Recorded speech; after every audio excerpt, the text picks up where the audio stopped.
Chris Cabell, GS-14. So after military history, I went to the Civil Operations Rural Development Support, CORDS, C-O-R-D-S. And that was kind of fun because there was a lot going on there. The winning hearts and minds was the motto at that time. And I'm really, you know, every once in a while you'd run into somebody that was really winning the hearts and minds. I said, we're blowing them up.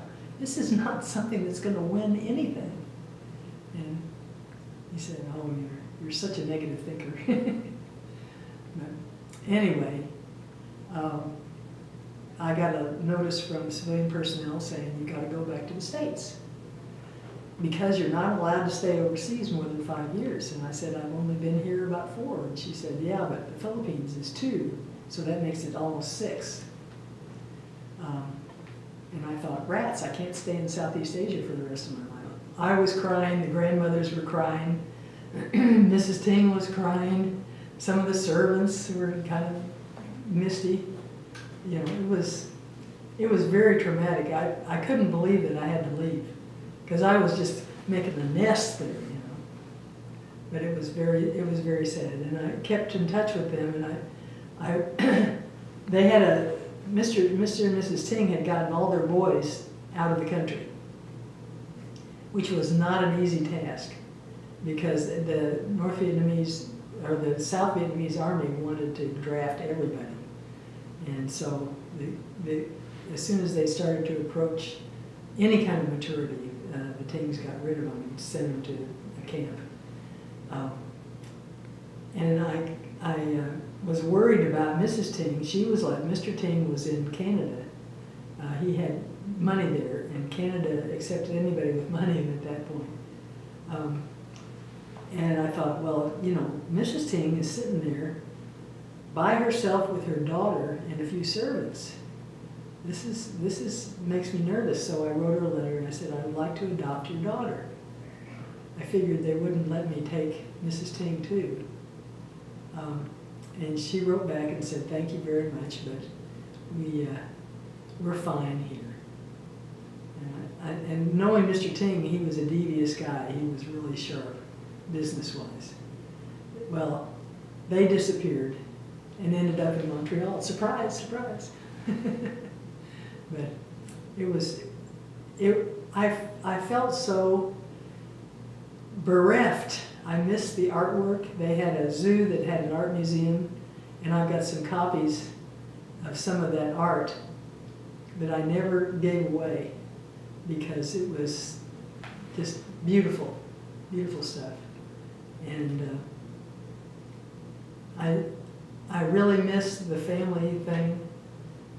Mrs. Ting would always invite me to her big brouhahas, and she had a specialty. It was a salad of shredded vegetables, like as fine as a piece of thread. The vegetables were shredded that way. And then she'd mix it all up, the shredded carrots, the shredded whatever, and then she'd bring out this tiny little vial and do like 2 drops here and 2 drops there and then mix it all up again. And this was a liquid that came from the body of a dragonfly or some similar kind of bug in the back of the legs. And it was the kind of thing that really cleared your sinuses, you know. It wasn't hot, but it was like horseradish, you know, really, really strong horseradish. And I thought it was marvelous. It was weird and wonderful. And Mrs. Ting had a neighbor who was determined to make me throw up or something because he kept saying, you know that's a bug salad, don't you? And I said, bring the bugs on, I'll take them home with me. Which reminds me, speaking of food, Mrs. Ting was a wonderful cook. And I always wanted to get back at her. So I went to the commissary and I got a can of Hershey's chocolate syrup. My dad had sent me a whole bunch of pecans from Oklahoma. And I had a can of Ready Whip. And what else? I think that was about it. And then vanilla ice cream.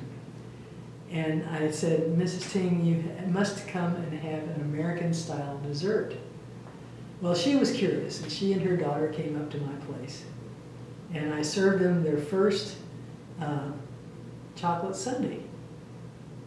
And she just went berserk. I mean, it was really funny. She had never had anything like it before. She was crazy about the walnuts, which kind of surprised me, and the pecans. And she thought that was the greatest thing. And now, people normally didn't ask for seconds. Mrs. Ting said, I think I need some more of this. That's what her daughter translated it as. But anyway, it was a wonderful exchange of culture there for a while. It turns out that expatriates in Japan and Germany were marrying the locals and having children and settling down. So they didn't want that to happen to their civil service people in Vietnam, which kind of peeved me. But they sent me to Maxwell Air Force Base, and it turned out that what I was doing was cataloging my own collection from military history. You know, so if anybody needed any help with that, I was right there, being the queen of unsolicited advice at every turn. So, all right, so then I really wanted to get out of Alabama. The people that I was working with were terrific, but they were all military, and they were at the other end of Montgomery, Alabama. And there was like a beltway there, a smaller one. And they were here, and I'm here. And that's kind of, and Alabama's pretty cliquey. So I got a job with the Defense Nuclear Agency.